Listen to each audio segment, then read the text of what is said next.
Nesta aula, nós vamos tratar do tema A Verdade e a Realidade em Xavier Zubiri.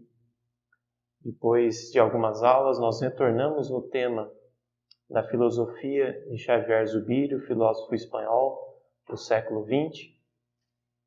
E também após já termos entrado no mesmo tema que nós vamos tratar a partir de Zubiri, a partir de São Tomás de Aquino. Então nós já tratamos esse tema, o tema da verdade, a partir de São Tomás de Aquino. E agora retornamos com o filósofo espanhol, que nós já utilizamos também, para adentrar o mesmo tema de Santo Tomás. Porém, nós vamos tratar sobre outro aspecto, com outros termos. São Tomás de Aquino, como nós já falamos, parte do princípio do ser, enquanto Zubiri trata do assunto da filosofia, dos assuntos da filosofia, a partir do termo realidade. Um grande filósofo, realista, e para alguns que o estudam, um realista radical. Porém, apesar desse termo, desse radicalismo atribuído a ele, nós vemos que o tema da filosofia, a filosofia em si, ela está relacionada com a realidade. Então nós não podemos nos furtar de adentrarmos a realidade, porque a realidade é o objeto mesmo da filosofia.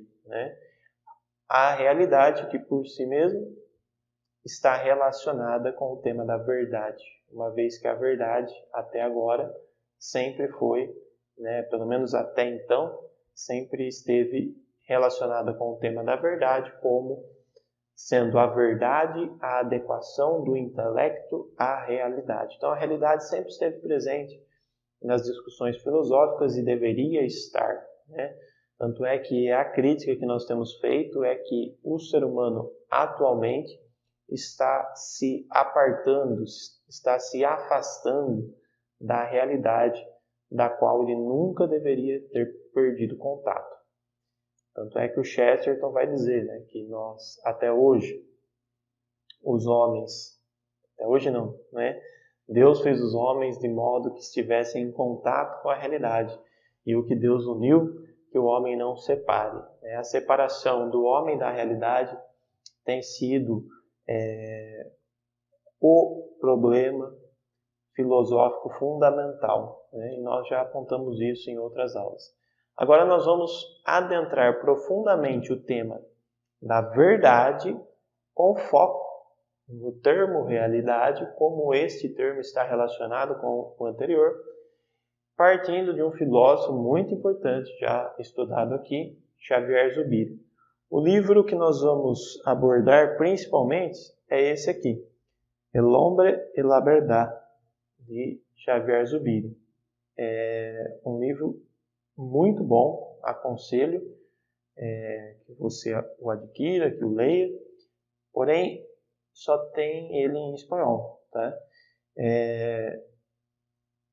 Ainda que muito do que tem nesse livro, que foi escrito em 1999, é uma obra póstuma do Xavier Zubiri, na verdade ele escreveu na década de 70.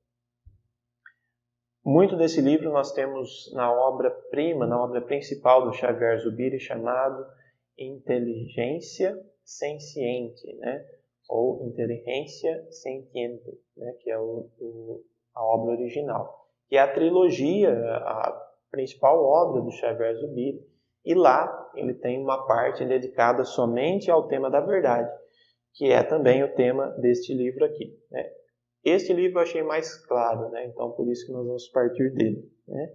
E também relacionando com Santo Tomás de Aquino.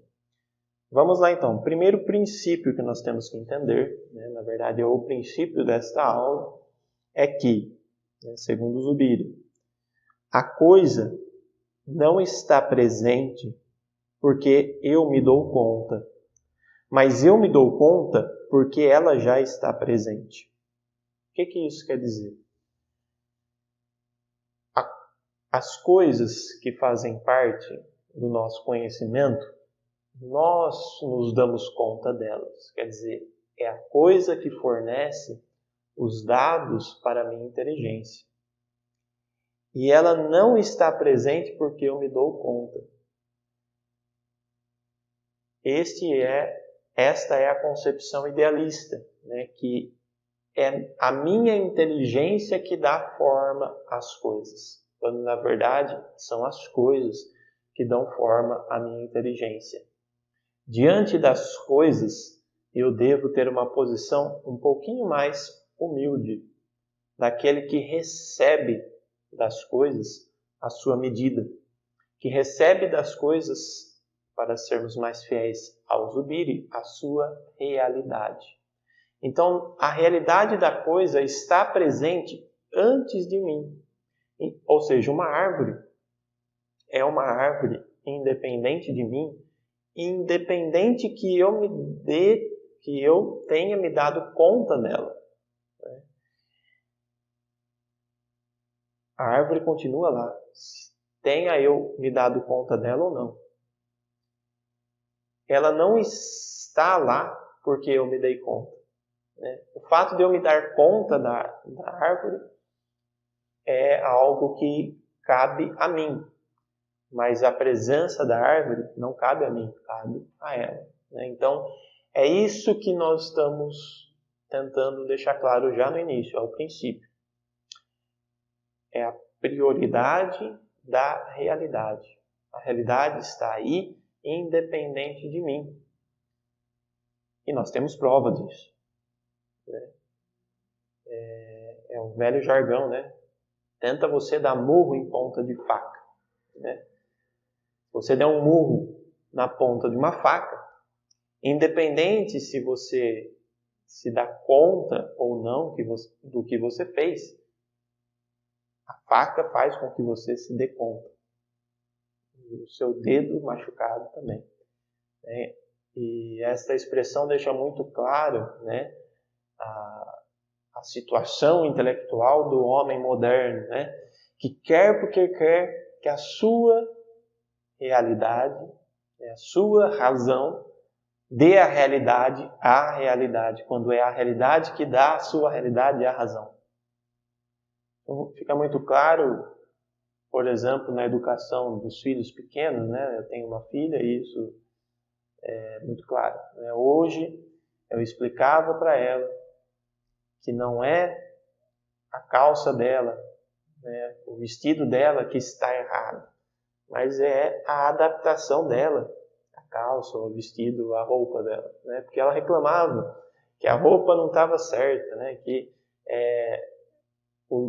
a roupa estava incomodando.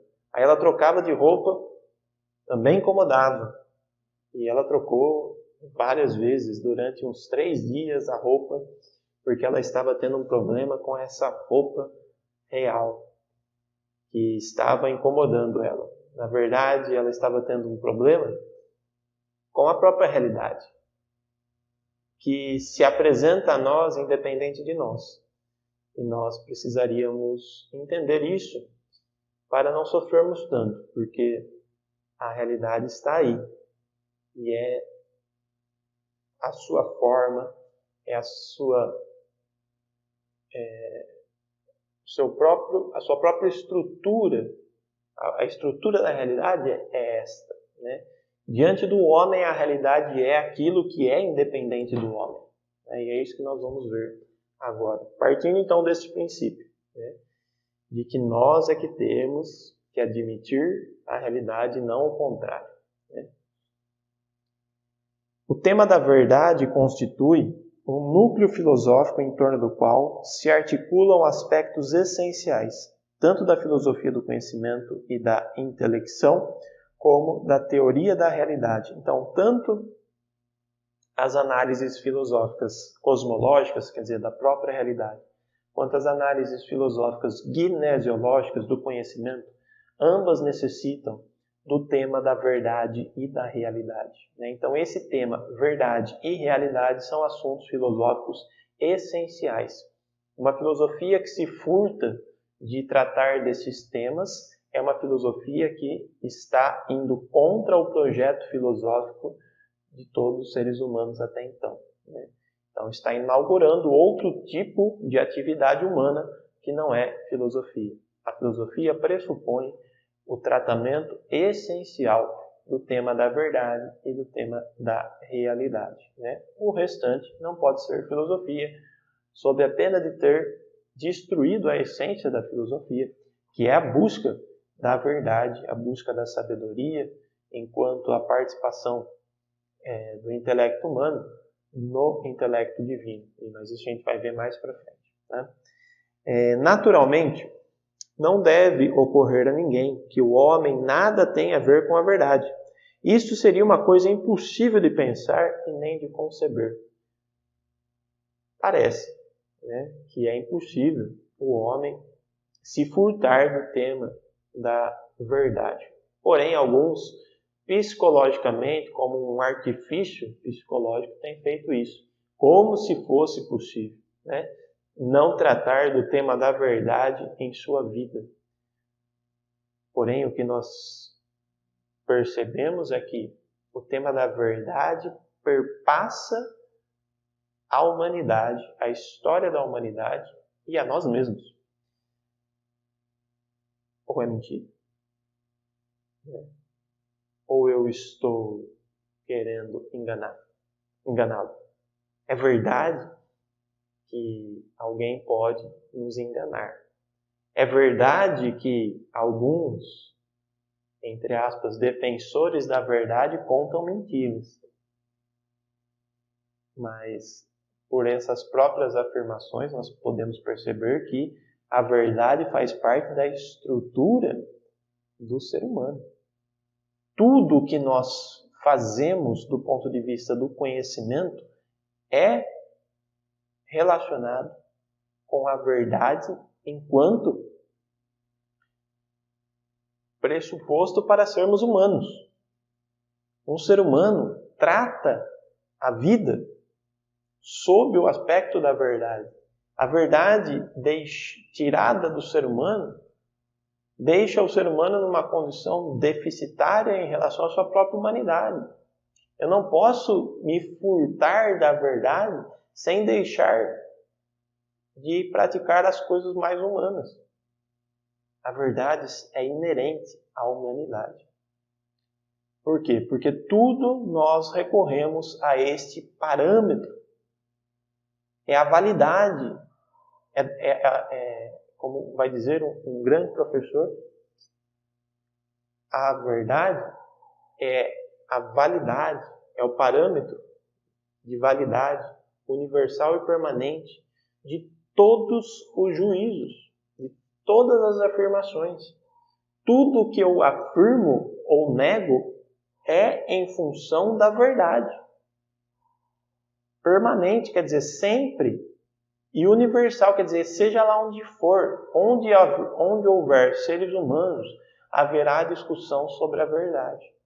É isso que o Zubiri está falando.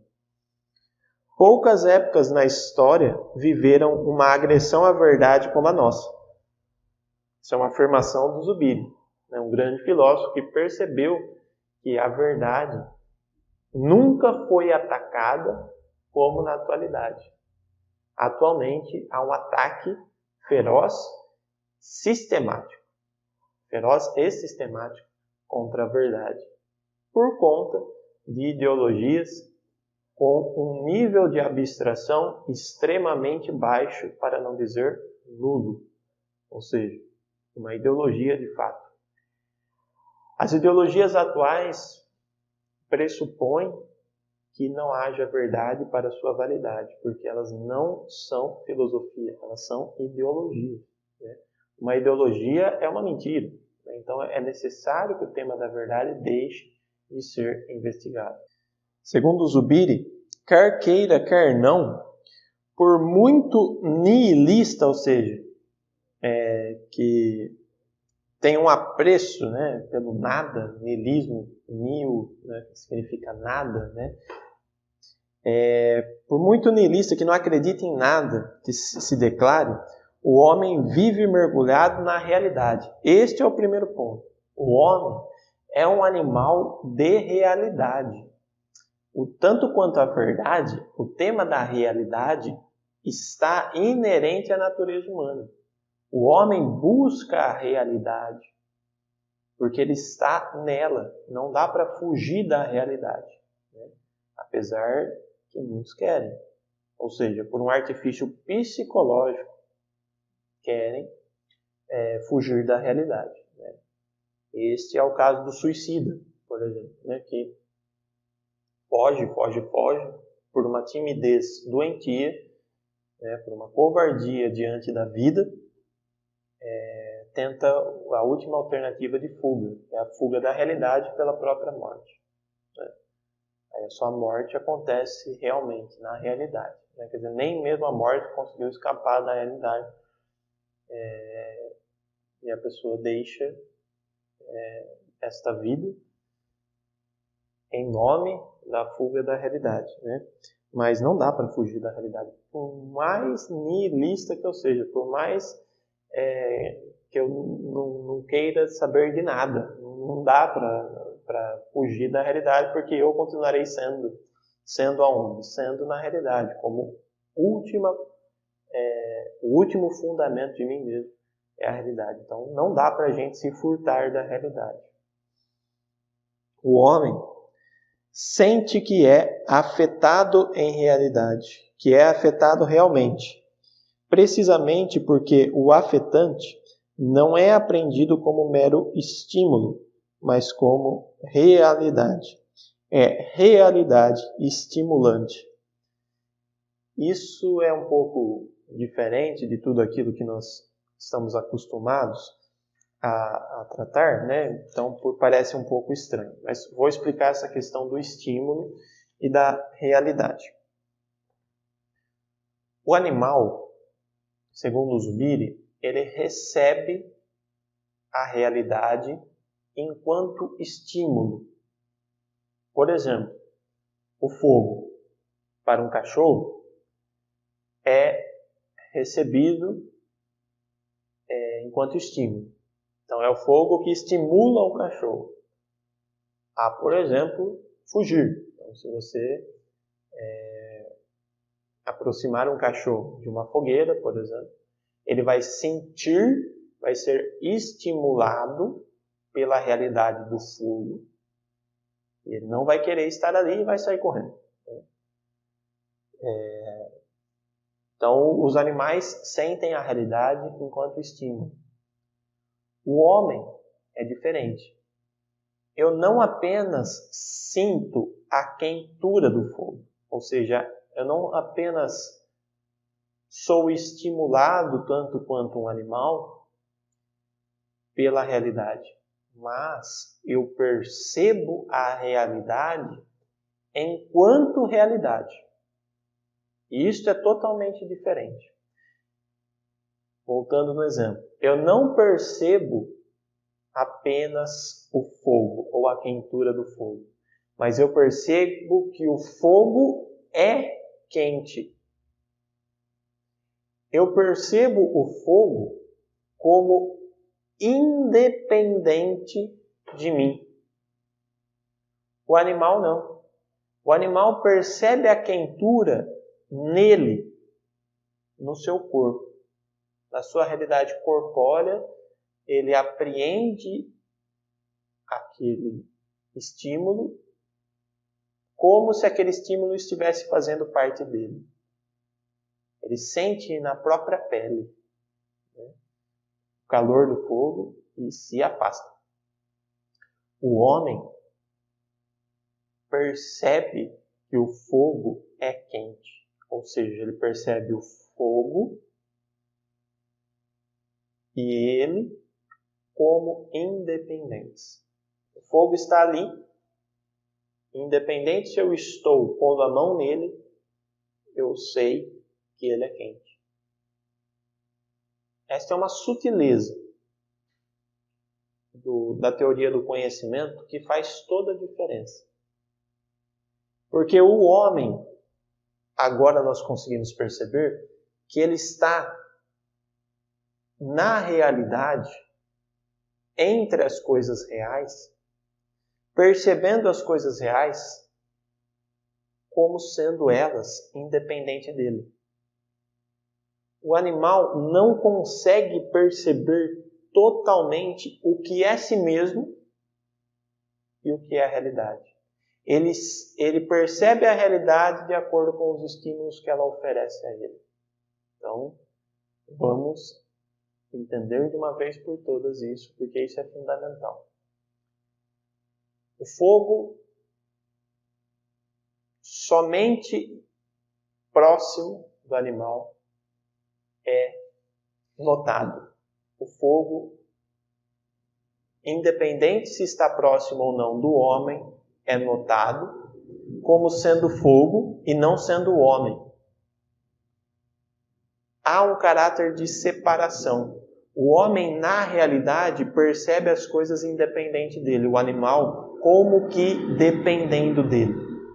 E isso faz com que o homem perceba as realidades, a realidade como um todo, como real.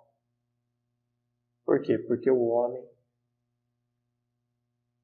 tem, para São Tomás de Aquino, a capacidade de perceber o ser.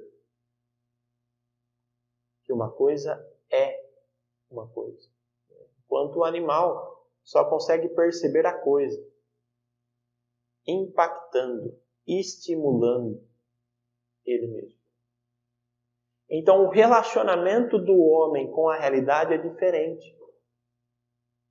E é porque ele se destaca dela que ele consegue apreendê-la como uma realidade. E quando ele consegue apreender a realidade como realidade, ele está aprendendo a verdade. Então, só por causa de que o homem está independentizado da realidade, é que ele consegue fazer uma adequação do seu intelecto à realidade. Há praticamente dois elementos, né? O real e eu. Quando o real está em mim, eu tenho a verdade.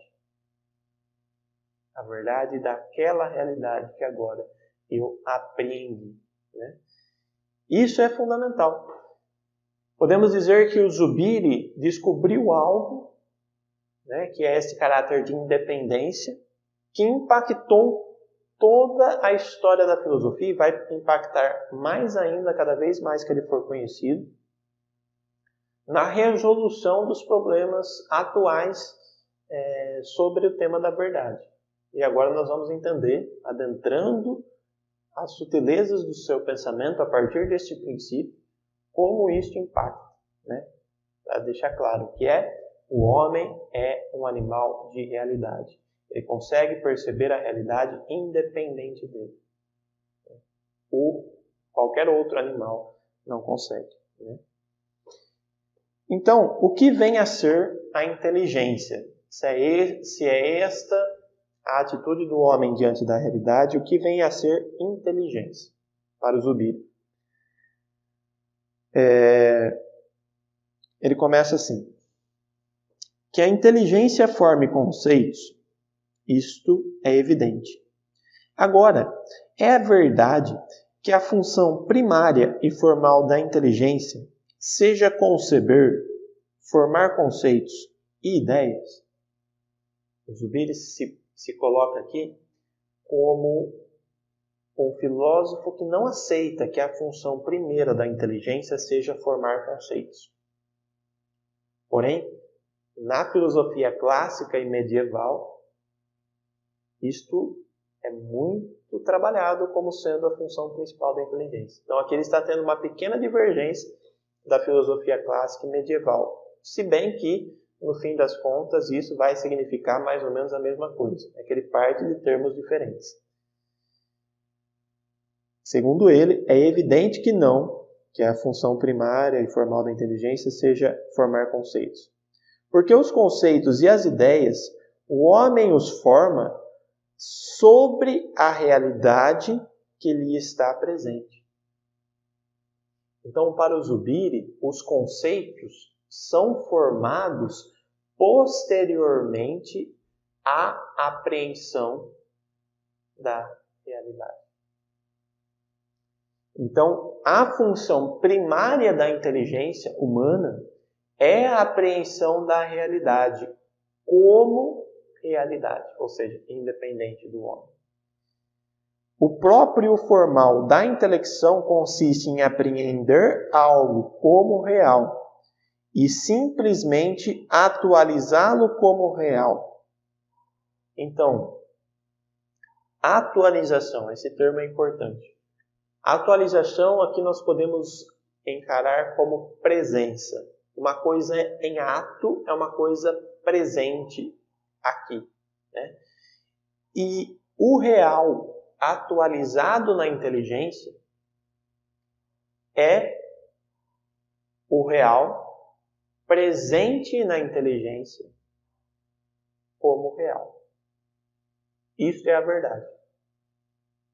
Aqui que nós encontramos com a verdade. Quando a realidade da árvore, como independente de mim, está na minha inteligência, primariamente na minha inteligência, né? Depois de ser real, agora está o impacto que a árvore tem sobre mim, é estar presente em mim. Esta é o primeiro impacto que eu tenho com a verdade. É a verdade real. A verdade da coisa em mim, atualizada em mim. A sua realidade atualizada, presente em mim. Então, a coisa, antes de estar na minha inteligência, é a própria coisa. Agora, a coisa presente na minha inteligência já é verdade. Então, a verdade pressupõe a inteligência. Tanto quanto pressupõe a coisa. Porque a verdade é uma adequação da coisa à inteligência. Ou da realidade à inteligência. Então, na intelecção, ou seja, quando eu consigo conhecer algo, me está presente algo que eu estou me dando conta. Então, a árvore, né, para ser verdade, né, que, por exemplo, uma árvore que exista, eu diga que esta árvore existe, para que eu diga que esta árvore existe, esta árvore tem que anteriormente estar presente na minha inteligência enquanto árvore. Ou seja, a prioridade da coisa. Secundariamente, é a presença da coisa na minha inteligência. Sabendo que a árvore que está presente na minha inteligência não é a árvore que está lá fora. A árvore que está lá fora, ela é ela, independente de mim. Porém, é a atualidade da árvore, ou seja, a presença da árvore enquanto realidade que está presente em mim, que me dá a possibilidade de verdade. Ou seja, há praticamente duas presenças. A presença da coisa e a presença da coisa na minha inteligência. Obviamente, não é a mesma coisa. É uma presença real e uma presença da coisa enquanto real. Porque o homem é um animal de realidade. Nós vamos retornar nesse ponto e vai ficar cada vez mais claro. Espero. O Zubiri, ele é assim mesmo, ele vai retornando. E eu vou acompanhá-lo aqui. E é bom que você preste atenção nesses princípios, mas não quero que você entenda já. Quero que as coisas vão, à medida que vão sendo repetidas, fiquem cada vez mais claras. A verdade incumbe a coisa. É coisa dela.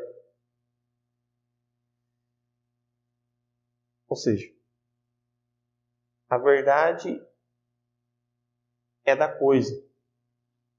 Por quê? Porque é a coisa criada que me dá a sua realidade. E este sua fica muito claro nesse conceito que nós vamos enunciar agora. E este incumbir a coisa, independente de mim, é justamente o que eu chamo de seu. De seu. O Zubiri, o espanhol, né, fica mais fácil ele enunciar isso. Né? Para nós não tem tradução, por isso que fica feio assim. De seu. Na verdade, para o Zubiri é o de suyo. Né? Ou seja, a coisa é dela mesma. Diferentemente da concepção kantiana, a coisa não é o que eu tenho em mim dela. A coisa em mim não é aquilo que o Kant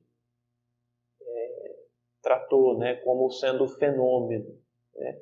A coisa é ela e a coisa está em mim sendo ela. Isso deveria ser algo claro. Porém, muitos acreditam que as coisas são elas mesmas, são de suyo, e a coisa também é diferente estando em mim. Porque parece que a minha inteligência deforma a realidade das coisas. É isso que vai dizer o Kant. Porém, o que nós percebemos? É que as coisas estão aí e as coisas também estão aqui sendo elas mesmas. Ou seja, é o terceiro princípio fundamental da filosofia. Que quando eu apreendo a realidade tal como ela é. E não deformo a realidade com a minha inteligência. Eu sou capaz da realidade, sim. Obviamente, não de maneira inesgotável, conseguindo apreender todos os aspectos de uma realidade. Mas o que eu apreendo é real. É a realidade.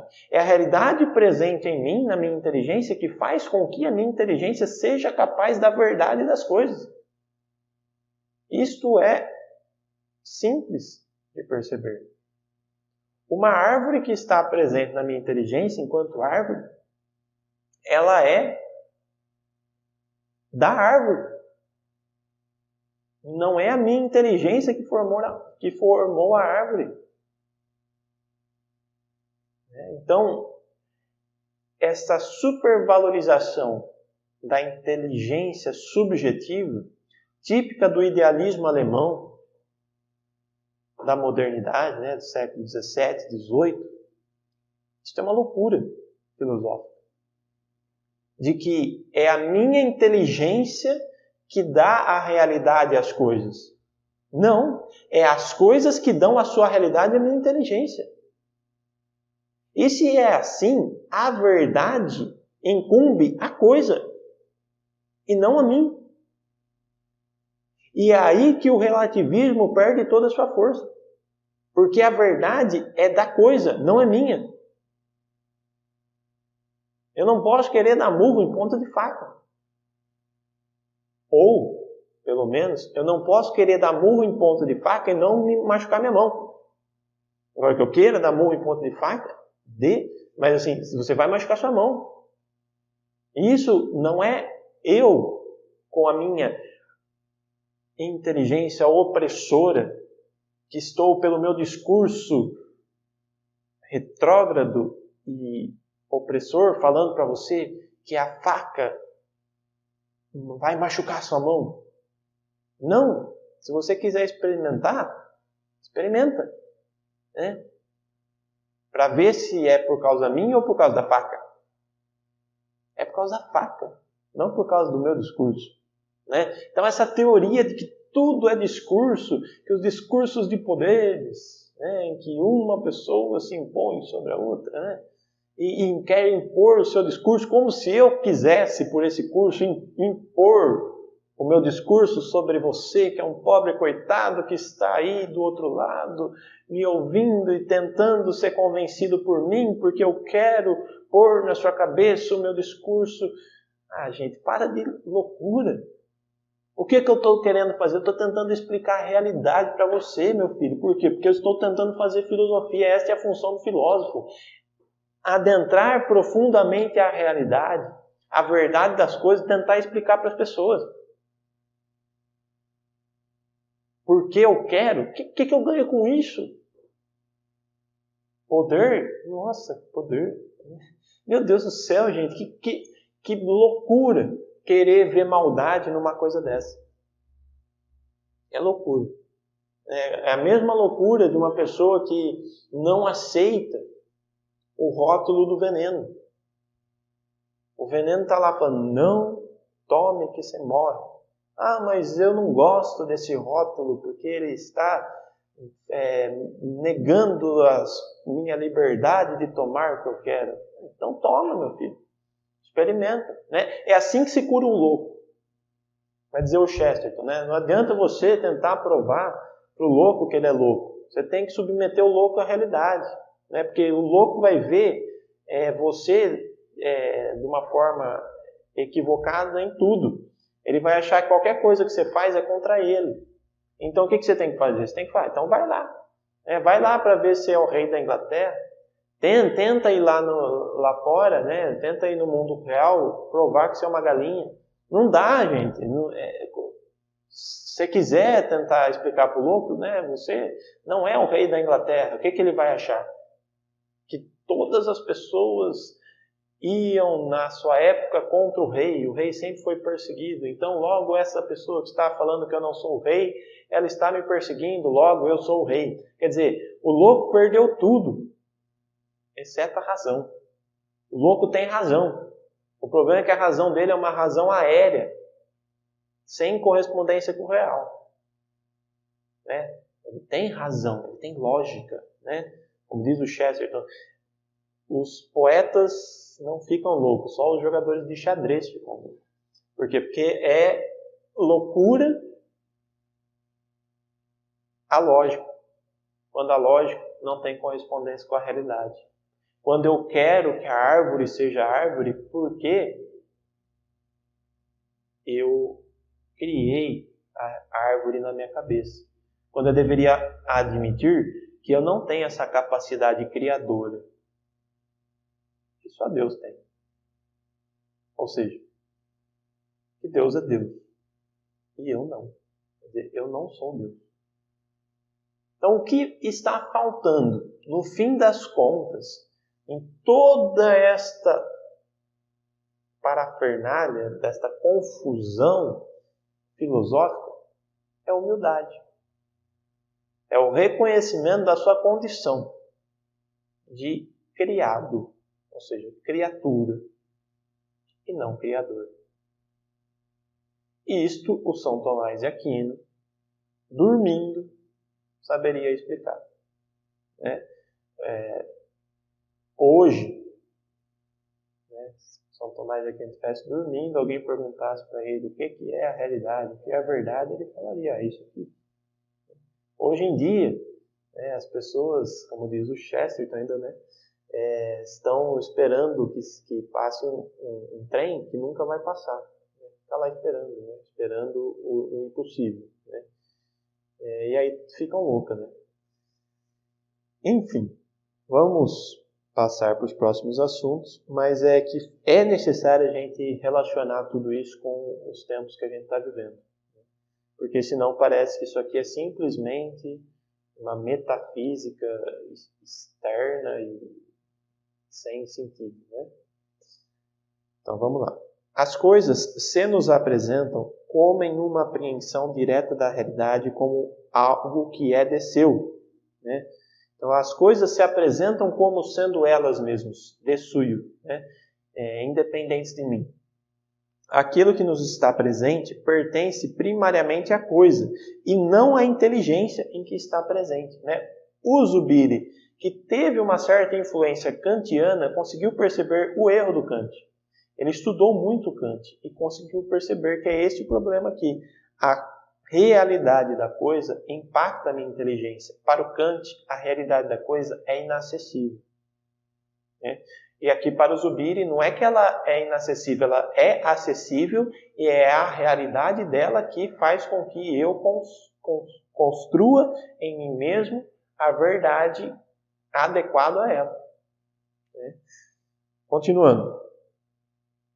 Penso, Zubiri, que no homem sentir e inteligir não são dois atos, diferente de São Tomás de Aquino. Aqui há uma diferença entre os dois. Para São Tomás, primeiro o homem apreende as coisas pelo sentido e depois pela inteligência. Como se fossem dois atos separados. Para o Zubiri, não. Penso que no homem sentir e inteligir não são dois atos, cada um complemento em sua ordem. São dois momentos de um só ato. De uma impressão uma e única, a impressão da realidade. É aqui que o Zubiri traz uma contribuição pedagógica para toda a filosofia clássica e medieval. Ele não está indo contra a filosofia clássica e medieval.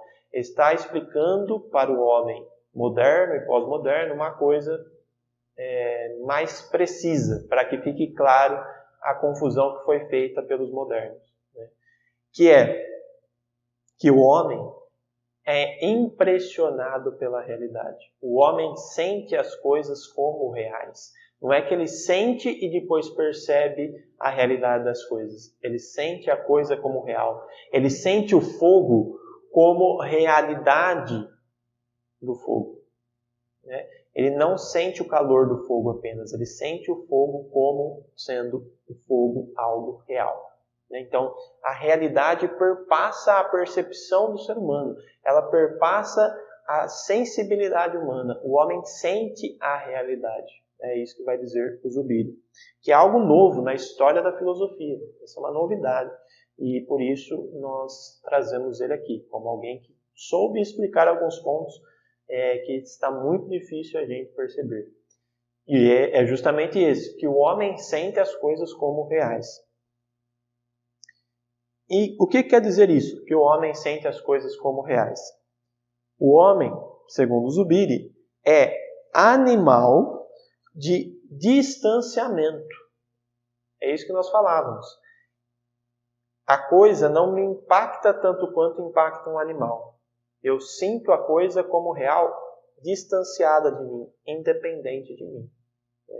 Por isso que o homem não é como o animal que sente as coisas em si, O animal, ele sente o calor, ele sente o gosto, ele sente o cheiro e parece que aquilo faz parte dele, e é da estrutura dele sentir aquele cheiro, aquele calor e reagir de tal ou qual forma, quer dizer, se distanciar ou se aproximar, mais ainda, Mas não há esse distanciamento tanto quanto no homem. O que é uma realidade, segundo o Zubiri, é uma realidade que compete a ela por si mesma, independente de sua apresentação na inteligência. Então a realidade está aí, independente da sua apresentação à minha inteligência. Continuando.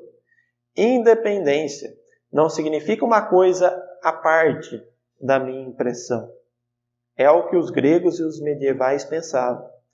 Mas é o próprio conteúdo presente na apreensão enquanto algo autônomo com respeito àquele que apreende.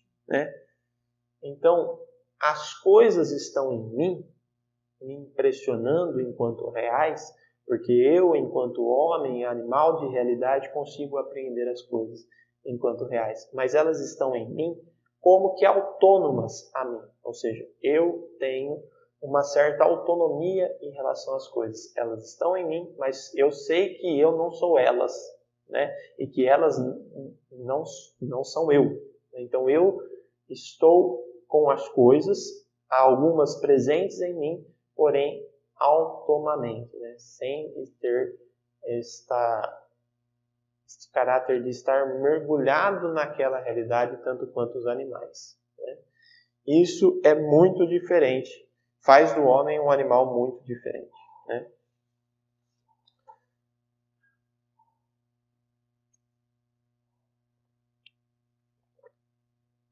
Agora, indo um pouco para São Tomás de Aquino, vamos entender uma coisa. São Tomás de Aquino tem um termo que se chama, São Tomás de Aquino, Aristóteles, né? Simples apreensão. O que é a simples apreensão? É o primeiro impacto da coisa na inteligência. Depois nós temos o julgamento e o raciocínio. A simples apreensão é o elemento necessário para que alguém consiga conhecer algo. Então ninguém vai conhecer algo se esse algo não estiver presente em nós, primeiramente pela simples apreensão. E o São Tomás de Aquino, quando ele vai definir simples apreensão, ele fala que o homem, o intelecto do homem, forma a essência das coisas. Pela simples apreensão, há uma presença da essência das coisas já no intelecto humano. Porém, este termo forma a essência, né, não é para ser confundido. Eu gostaria aqui de fazer desde já a sua separação e a sua definição. A simples apreensão é de algo que está na realidade. Porém, a inteligência participa também desse processo de apreensão de maneira ativa. É isso que o São Tomás de Aquino vai falar que é o intelecto agente. Nós formamos a essência das coisas na nossa inteligência, mas não independente das coisas. Né? Em mim, eu formo o conceito de coisas que estão na realidade, independente de mim.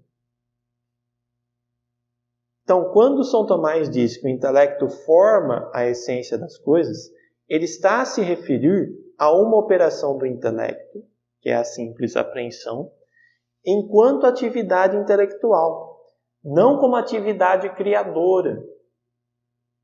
Né? Que eu formo o conceito, mas não formo a coisa da qual eu tiro o conceito. Quem cria, nós sabemos que é Deus, dando o ser à coisa. Passando o ser, que era até então somente em Deus, a ser da coisa. Então Deus cria as coisas, dá as coisas pela sua criação determinadas essências, e quando eu tenho em mim a essência da coisa, eu tenho a verdade. Mas para que eu tenha em mim a essência das coisas, eu formo a essência da coisa em mim. Porém, a essência é da coisa, é de suyo, é dela. Né? Posteriormente, apenas o intelecto humano forma intelectualmente a essência que foi anteriormente criada por Deus. Então, Deus cria as coisas. Fique bem claro. Né?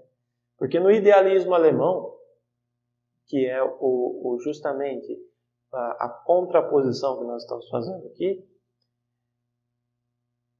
vai dizer o Fichte, né, que o eu se autocria, né, como se nós criássemos a nós mesmos e criássemos o não eu, o mundo externo, para ser superado. Né.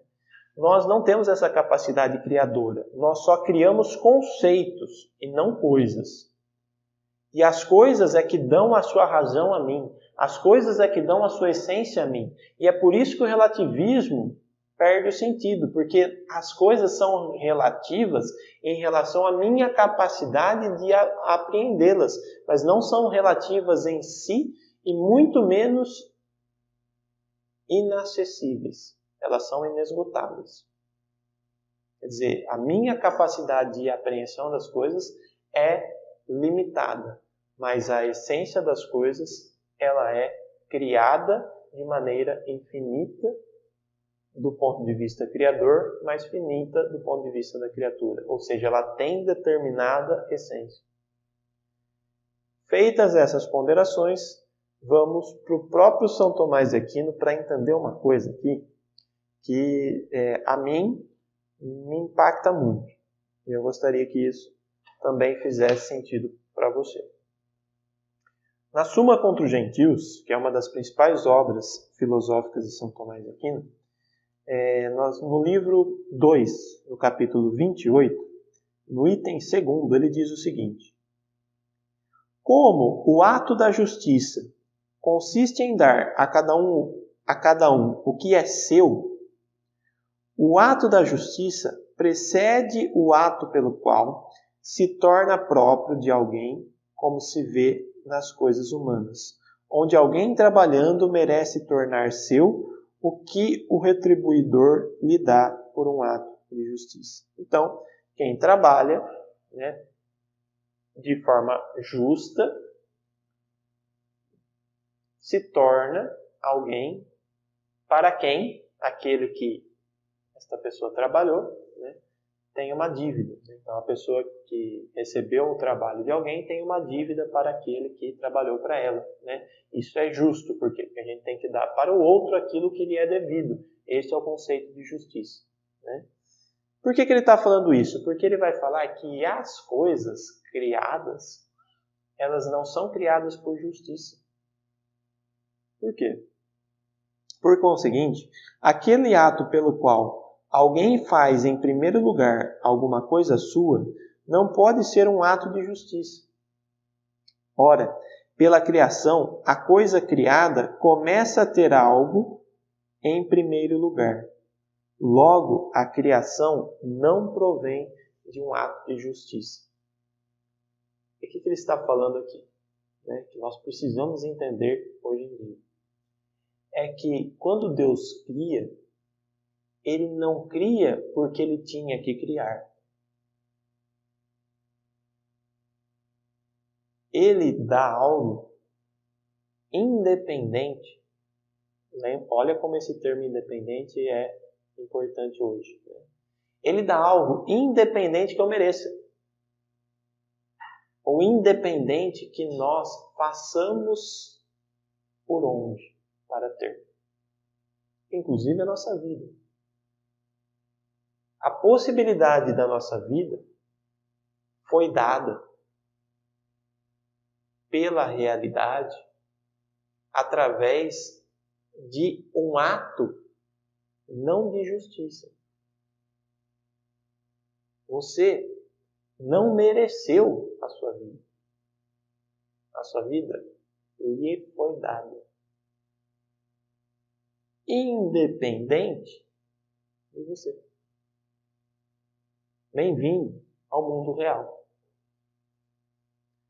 É o mundo da realidade, é o mundo que está aí não por um ato de justiça, mas por um ato de criação. Mas nós poderíamos dizer uma criação positiva. Uma criação que poderia ser negativa, sendo diferente. O que está aí porque foi quisto, foi querido. Podemos dizer assim. Alguém quis que fosse dessa forma. Se não é alguém enquanto pessoa, é pelo menos um ser que não somos nós. E isto faz das coisas aquilo que o Zubiri chama de desceu. As coisas são delas. Porém, as coisas são delas porque lhes foi dado o ser. Um presente é seu. Porém, esse presente que você recebeu não foi um presente que você mereceu. Ou, se mereceu, ainda foi dado por um ato de bondade.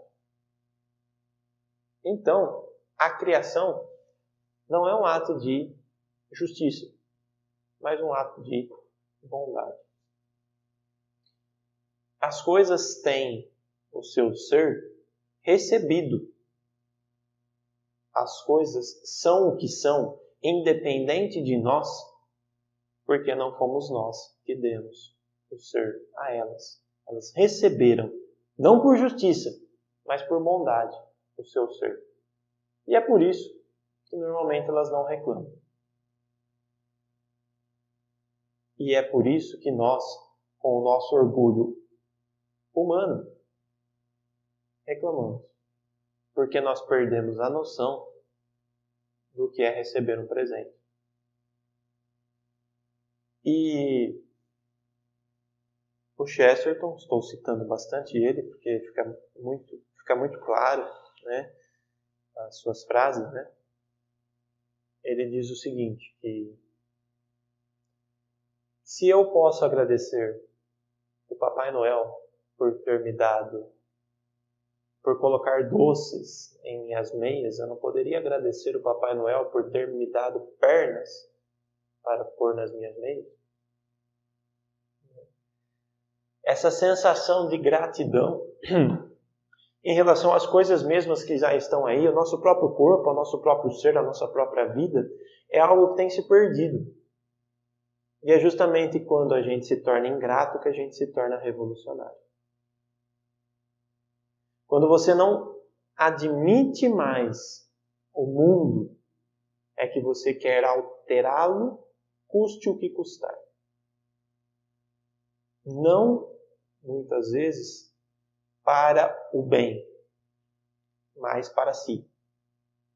Ou para o bem tal como você acha, independente dos outros. Isso é revolução. Feita esta reflexão importantíssima para os tempos atuais, vamos dar prosseguimento.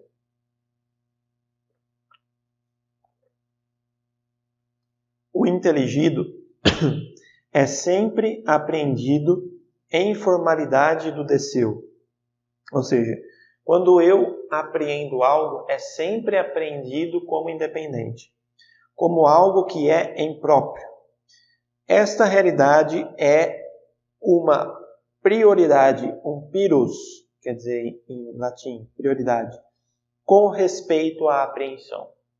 É prioritariamente anterior, é prioritário, ou seja, está na frente a coisa ser dela para depois estar em mim.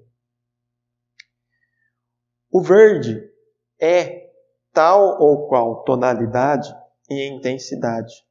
O verde é tudo isso, verde, né, tonalidade, intensidade, desceu, é verde desceu. Seria um erro pensar que a cor é verdade devido às estruturas próprias dos meus receptores. O verde é verde independente de como eu consigo apreender as cores. O verde é verde, né? Seja qual for a estrutura psico-orgânica de minhas sensações e de minhas percepções, o que nelas me é presente, está presente e desceu. Portanto, ou seja, independente. Portanto, as qualidades são algo estrita e rigorosamente real. Que sejam impressões nossas não significa que não sejam reais, mas que a sua realidade está impressivamente, ou seja, não é porque as coisas estão em mim diferente do que está em você que as coisas não são elas mesmas.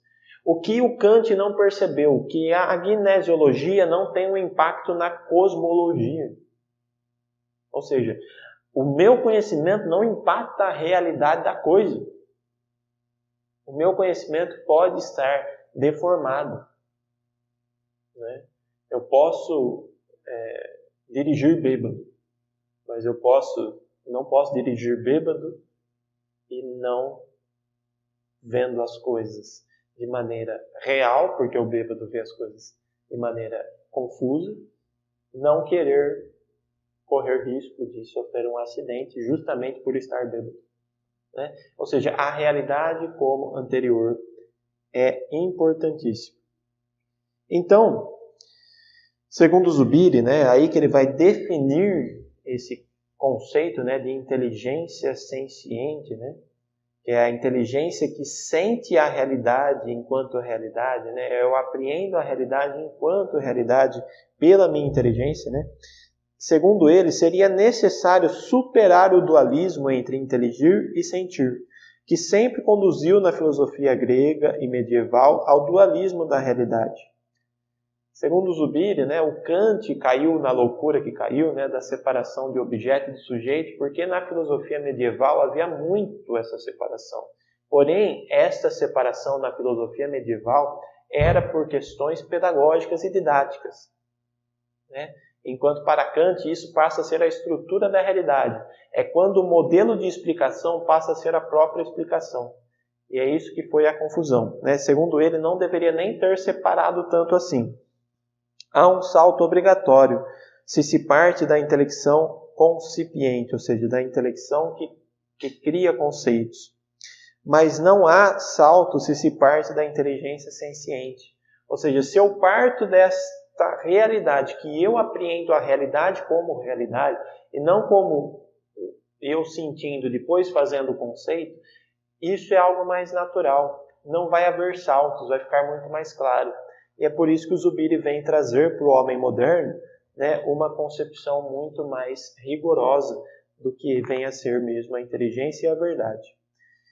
Se encaminhando para o final, a verdade certamente não se dá mais que na inteligência. Porém, em ela, né, aqui o espanhol é muito mais rigoroso para a filosofia, né? Em ella, né? Ele separa, né, o em do ela, né? Enquanto no português se fica nela, né? Junta aqui o que na verdade é separado. A verdade certamente não se dá mais que na inteligência, porém, nela, na inteligência, a verdade é da coisa. É de la cosa, quer dizer, de é da coisa, né? É que no português se junta.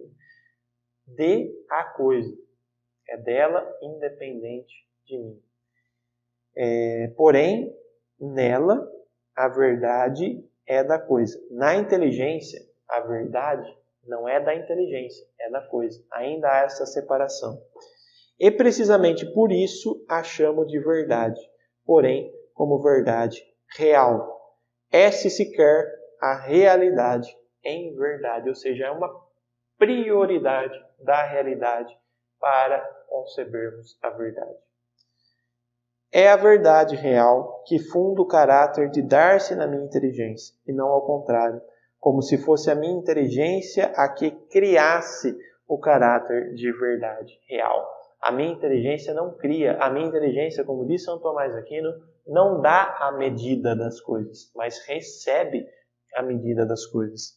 Segundo Zubiri, estando na realidade, o homem se vê na condição de lançado a buscar o caminho pelo qual possa alcançar a estrutura das coisas, ou seja, se vê lançado a buscar o caminho que conduz às coisas. Daí que a atualização cobra, no caso da razão, um caráter sumamente preciso. É um encontro. Então, na realidade, eu busco a essência das coisas. E quando eu encontro a essência das coisas, eu encontro a verdade. A verdade é fruto de uma busca. A busca do quê? Da realidade das coisas, da essência das coisas, da verdade das coisas. Eu me encontro com a essência, com a realidade, tanto quanto eu me encontro com a verdade. A verdade é buscada e é encontrada. Não com todos os requisitos, não com todas as propriedades das coisas, porque ela é inesgotável. Porém, ela é encontrada, porque o homem é um animal de realidade, capaz de realidade, como sendo a realidade independente dele. É independente, mas acessível. Não totalmente acessível, porque é inesgotável, porém não também inacessível. Aqui as coisas vão fazendo sentido. Aqui as coisas vão se completando. Aqui a gente vai se encontrar com uma verdade, que é a verdade da própria verdade, a verdade da inteligência humana. A razão busca as coisas e quando as encontra, dizemos que são as coisas que é que lhe dão a razão. A razão minha não é simplesmente minha, mas é minha porque é primeiro das coisas. Então, esses velhos jargões, né? Ah, mas esta é a minha opinião e você tem a sua opinião, né? Esta é a minha verdade, esta é a sua verdade. Há aqui uma imprecisão de termos. Opinião pode-se ter, porque a opinião, nós não temos ainda o encontro com a verdade. A opinião é daquilo que eu não tenho certeza ainda. Porém, quando eu tenho certeza, eu tenho a verdade. Não a verdade por completo, mas a verdade daquilo. Se eu ponho a mão no fogo e queimo, agora eu tenho uma verdade, que o fogo é quente. E eu posso explicar isso para aqueles que não puseram ainda. E falar, não ponha porque o fogo é quente. E não porque eu tenho a verdade do fogo, mas é porque o fogo se fez presente enquanto realidade em mim. E agora eu tenho sim, pelo menos esta verdade, que o fogo é quente. E eu posso transmiti-la a você de tal modo que eu previna que você ponha a mão no fogo. Né? Porque a coisa, a realidade, me dá a razão. Até agora a razão era algo meu, era algo da minha atividade que vai abrindo o caminho até as coisas. Agora resulta que são as coisas as que nos dão e nos tiram a razão. Eu perco minha razão quando eu perco o contato com as coisas. Porém, eu posso ter uma razão débil e doente sem o contato com as coisas. E aí, eu mereço ser internado no manicômio, porque eu sou um louco. Né? Porque eu estou tendo uma razão doente. Porque razão mesmo é das coisas que me dão a sua razão. Quando eu quero ter a minha razão, a minha opinião como sendo a minha verdade, eu não preciso nem querer ser ouvido, porque o que eu quero numa conversa, né, num diálogo, num processo de ensino e aprendizagem, é aprender a verdade, e não a sua opinião, né, e não a sua razão. Eu quero a razão das coisas. E é este o verdadeiro processo de ensino ao qual um verdadeiro educador deveria se preocupar. Não é que a minha razão configure as coisas, senão que é a verdade destas a que configura a minha razão e a faz assim minha. Então é a verdade da coisa. Não iríamos jamais à verdade se a verdade não estivesse antes nos arrastando como se nos levasse consigo mesmo. Então a verdade das coisas nos arrasta às coisas, né? Então a verdade é da coisa e nós é que vamos a ela. E agora nós vamos chegar na conclusão mais importante do curso até agora. Arrastados pela verdade é como que o homem é um ente que não pode desentender-se da verdade, senão que a verdade constitui um ingrediente essencial de sua própria realidade humana. Então, primeiro nós mostramos que nós poderíamos fazer metafísica. A metafísica nos conduziu à noção fundamental, ou pelo menos à discussão importantíssima sobre a realidade fundamental, que é Deus, o Criador de todas as coisas, o Criador das essências, que são buscadas enquanto verdade. E a verdade é das coisas, porque é elas que me dão a sua medida. Esta verdade que as coisas me dão pelo seu fundo, pelo seu fundamento infinito, são inesgotáveis. E aí é que entra o não conhecimento das coisas, o mistério. Porém, é justamente por terem uma essência que são conhecidas. Uma essência que deve necessariamente ter sido dada, ter sido recebida. Isso não foi um ato de justiça, foi um ato criacional. Um ato de alguém que poderia dar e outro que necessariamente que não poderia dar o ser a si mesmo, tinha que receber. Esta essência foi recebida das coisas, pelas coisas, e hoje as coisas me dão a sua essência, me dão a sua medida. As coisas me dão a sua razão. E é justamente essa razão que é me dada pelas coisas que é a verdade em mim. Ou seja, de Deus nós desembocamos na verdade. E a verdade deve ser tida como a meta da inteligência, porque a inteligência busca a realidade, a inteligência busca a verdade, inevitavelmente como sendo algo da natureza humana. Ou seja, a verdade não é nossa, como vão querer, né, que seja assim, né, os relativistas. A verdade não é minha, a verdade é das coisas.